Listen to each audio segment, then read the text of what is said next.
जय श्री श्रीमन नारायण। कल हम लोगों ने देखा कि आगत क्रूर कर्माया कैकेय्या भरतः सुतः तम अहम द्रष्टुमिच्छामि भरतम दीर्घ दर्शिनम। अपनी माता कैकेयी के कक्ष में समुपस्थित अमात्यों के बीच कैकेयी की भर्त्सना करते भरत की ध्वनि कौशल्या के कानों में आई। राम के बन जाने के बाद से कौशल्या अपने कक्ष से बाहर नहीं निकली थी।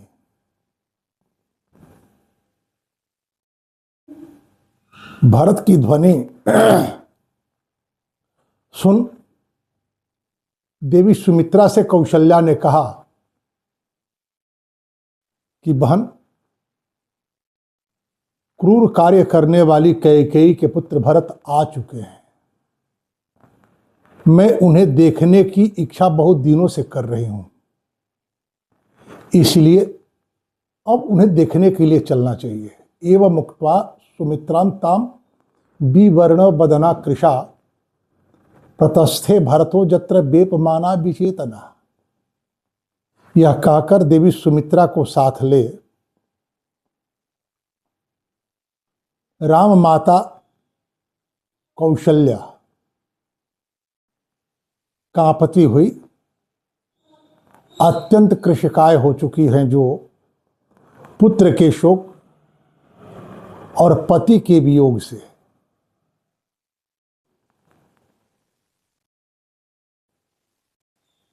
चलती हैं। इधर अपनी क्रूर कर्मा माता कैकेयी की भर्त्सना कर देवी कौशल्या की सुध लेने की इच्छा आई भरत के मन में कि अयोध्या के लोगों की दशा उन्होंने देखा, अनुभव किया। फिर उस माता की क्या दशा होगी जिसका एकमात्र पुत्र को अयोध्या से दूर कर दिया गया है, कौशल्या से दूर कर दिया गया है। यह सोचते हुए सतु राजात्मश्चापि शत्रुघ्न सहितस्तदा प्रतस्थे भरतो जेन कौशल्याया निवेशनम। जो मार्ग देवी कौशल्या के भवन की ओर जाते थे, उस मार्ग पर अनुज शत्रुघ्न को लेकर के भरत चले कि उन्होंने देखा दूर से आती हुई कौशल्या को कांपते हुए कदम से चल रही हैं। वियोग और शोक की पीड़ा उन्हें और दुर्बल कर रखा है, अशक्त कर रखा है। कांपती हुई गिर जाती है अचेत होकर। भरत दौड़कर उठाते हैं, गोद में सांत्वना देते हैं। देवी कौशल्या की चेतना लौटती है, वह भी जार जार रोती है और रोती हुई कहती है, इदम ते राज्यम का राज्य कामस्य राज्यम प्राप्तम अकंटकम। बेटा, तुम्हें राज्य की कामना थी ना, अब निष्कंटक राज्य को पालो। कौशल्या भूले नहीं भूलती कि किस तरह भरत को देखकर उनकी सेवा करने वाले सेवक उनसे अपने को दूर कर लेते हैं। यह संकेत पर्याप्त है कि अयोध्या के राज्य को पाने की कामना भरत के मन में दृढ़तर है। कहती है कि बेटा, तुम्हें राज्य की कामना थी ना, अब यह राज्य पालो।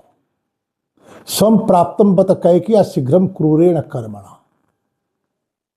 बस पीड़ा इस बात की है शीघ्रता के आग्रह में क्रूर कर्मा कैकेयी ने बड़ा ही क्रूरतम कार्य किया। संप्राप्तंबत कैकेय्या शीघ्रम कुरेरण कर्मणा, शीघ्र इस बात का संकेत देता है कि जिस तरह मंथरा से कैकेयी ने कहा कि क्या अंतर पड़ता है, आज राम राजा हो जाएंगे, 100 वर्षों के बाद भरत राजा हो जाएंगे। क्या यह बात कैकेयी अपने मन से कही थी? निश्चित रूप से भरत को राज्य पद पर आसीन करने की कामना रखती हुई भरत महाराज दशरथ से निवेदन की होगी। महाराज दशरथ के सामने समस्या होगी परंपरा और राजधर्म के साथ साथ राम के प्रति जन आकांक्षा। फिर भी वे कैकेयी की अवज्ञा नहीं कर सकते। निश्चित रूप से कौशल्या से उन्होंने ये बात कही होगी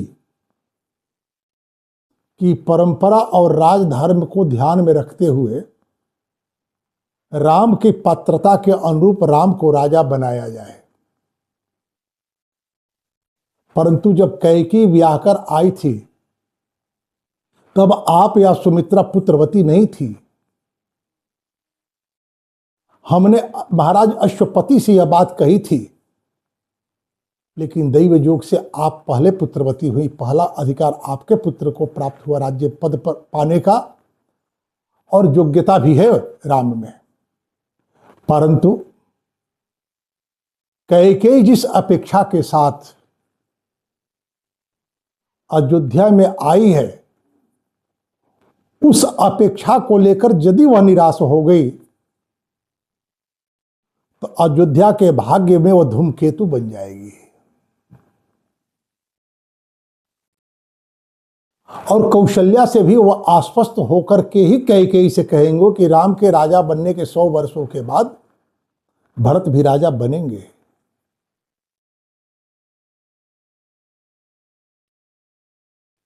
कौशल्या यही कहना चाहती है कि अरे भरत, तुम्हारे भीतर जो राज्य पाने की कामना थी वो तो महाराज तुम्हारी माता कैकेयी से कह चुके थे कि राम के राजा बनने के 100 वर्षों के बाद तुम्हें राज्य लौटा दिया जाएगा। क्या महाराज के वाक्यों पर कैकेयी को विश्वास नहीं रहा कि यह क्रूरतम कार्य कर बैठी? जिस मूल कारण से राम को वन भेजी, उस कारण से ना तो महाराज दशरथ परिचित हैं और ना कौशल्या परिचित हैं, क्योंकि वह कारण केवल और केवल मंथरा और कैकेयी के बीच की मंत्रणा है कि कैकेयी, तुम जो अपने यौन और रूप के आकर्षण में महाराज को अपने पास में बांधकर कौशल्या की उपेक्षा की है। यदि राम राजा हो जाते हैं तो क्या कौशल्या उसका प्रतिदान तुझे नहीं देगी क्या? बस इसी कारण से कैकेयी ने भरत को राजा बनाने की शीघ्रता करती हुई राम को वन भेज दी। यह बात कौशल्या को पता नहीं है, किसी को पता नहीं है। केवल और केवल मंथरा और कैकेयी की मंत्रणा है। इसीलिए कौशल्या कहती है कि अरे बेटा, तुम राज चाहते थे ना, राज तुम्हें मिल गया निष्कंटक। दुख यही है कि राज्य तुम्हारे पाने की जो बातें हुई थी महाराज से कैकेयी की कि 100 वर्षों के बाद राज्य तुझे मिलेगा, वो प्रतीक्षा नहीं कर सकी और यह क्रूरतम कार्य कर बैठी। क्षिप्रम ममापि कैकेयी प्रस्थापयितुमर्हति, हिरण्य नाभो यत्रास्ते सुतो मे सुमहाजशा।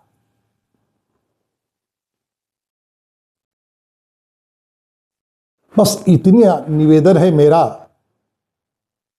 कि अब कैकेयी स्वयं मुझे भी वहीं पहुंचवा दे जहां मेरे हिरण्यनाभ पुत्र यशस्वी राम निवास कर रहे हैं।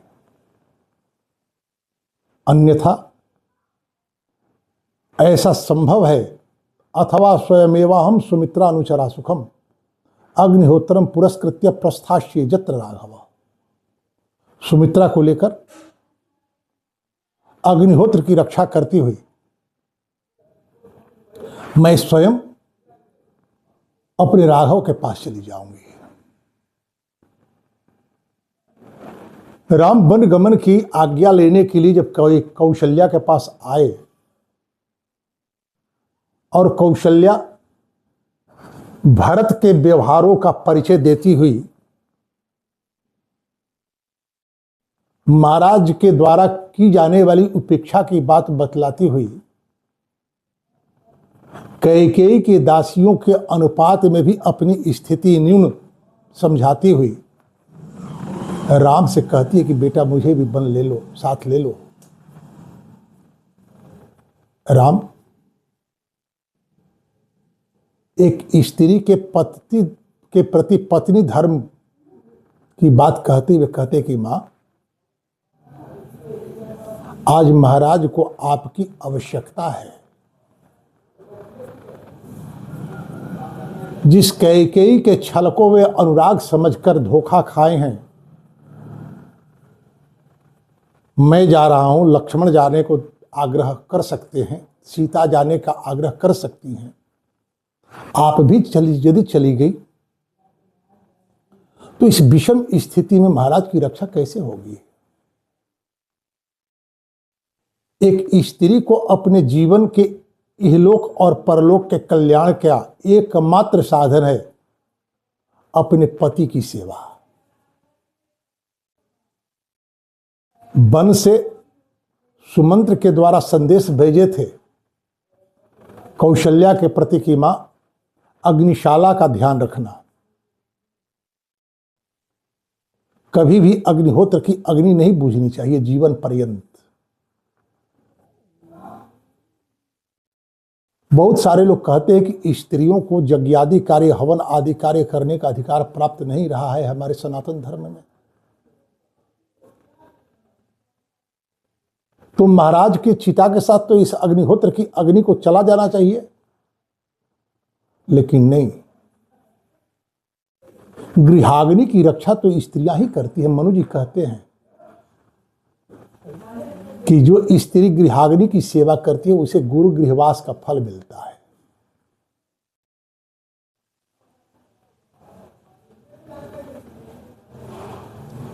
इस अग्निहोत्र की अग्नि, घर के अग्निहोत्र की अग्नि की रक्षा करने का दायित्व तो किसी स्त्री का ही होता है। भला कैकेयी कौशल्या इस अग्निहोत्र की आग को कैसे छोड़ दे। कहती कि मैं अग्निहोत्र की आग की रक्षा करती हुई सुमित्रा को लेकर मैं चली जाऊंगी, क्योंकि अब मेरे साथ अपने पति के प्रति जो धर्म था वह पूर्ण हो चुका।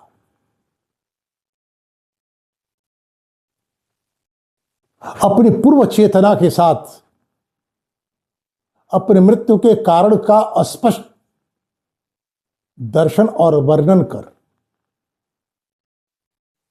राम के शोक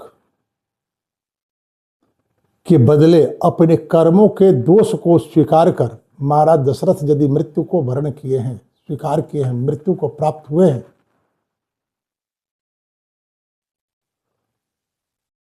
तो निश्चित रूप से वे कल्याण के अधिकारी होंगे। एक पत्नी का कर्तव्य होता है कि अपने पति को उसके पूर्व चेतनाओं से जोड़े रखे, स्मरण कराती रहे समय समय पर। तो कौशल्या कहती कि मैं अपने पति के प्रति पत्नी धर्म से मुक्त हो गई, मेरे पति अब नहीं है। रही बात अग्निहोत्र की, तो इसे लेकर मैं चली जाऊंगी। यदि तुम मेरी अशक्तता पर थोड़ी दया कर सकते हो भरत, तो मैं तुमसे कहूंगी, कामो वा स्वयमेवाद्य तत्र माम नेतु मर्हसि जत्रा सौ पुरुष व्याघ्रस तप्यते में सुतस्तपः। मैं तुमसे कामना करती हूं कि तुम स्वयं मुझे मेरे राम को के पास पहुंचा दो, जहां वह तपस्या कर रहे हैं। इदम ही तव विस्तीर्णम धन धान्य समाचितम हस्तस्वरथ संपूर्णम शाल्यम निर्यातितम तथा। लेकिन इतना ध्यान रखो, जो तुझे यह धन संपदा, हाथी घोड़े रथ आदि जो प्रचुर मात्रा में प्राप्त हुए हैं, जानते हो, ये राम के अधिकार को छीन कर तुझे दिया गया, राम को यहां से निकाल कर दिया गया है। कहना चाहती है कि एक बात ध्यान रखना भरत, किसी के स्वत्व का आहरण कर उस स्वत्व पर अधिकार प्राप्त भले ही कर लिया जाए, लेकिन ना तो वहां सुख होता है और ना ही शांति होती है। इस राज्य को पाकर के राज्य पद पर बैठ करके भी तुम सुख और शांति से नहीं रह पाओगे। इत्यादि बहुभीर वाक्य क्रूरे शम भर्त्सितो नघ बिव्यथे भरतो तीव व्रणे तु देव सूचिना। देवी कौशल्या के इन कटुक्तियों और भर्त्सनाओं से भरत को बड़ी पीड़ा हुई, मानो उनके घाव में किसी ने सुई चुभो दिया हो। पपात चरणौ तस्यास्तदा सभ्रांत चेतन बीलप्य बहुधा संज्ञो लब्ध संज्ञस्तदा भवत। कौशल्या के इन वाक्यों से इतने व्यथित हुए भरत कि अचेत होकर कौशल्या के चरणों में गिर पड़े। कुछ समय के बाद भरत की चेतना लौटी। फिर क्या हुआ, इसकी चर्चा हम लोग कल सुनेंगे। आज इसी के साथ वाणी को विराम। जय श्री श्रीमन नारायण।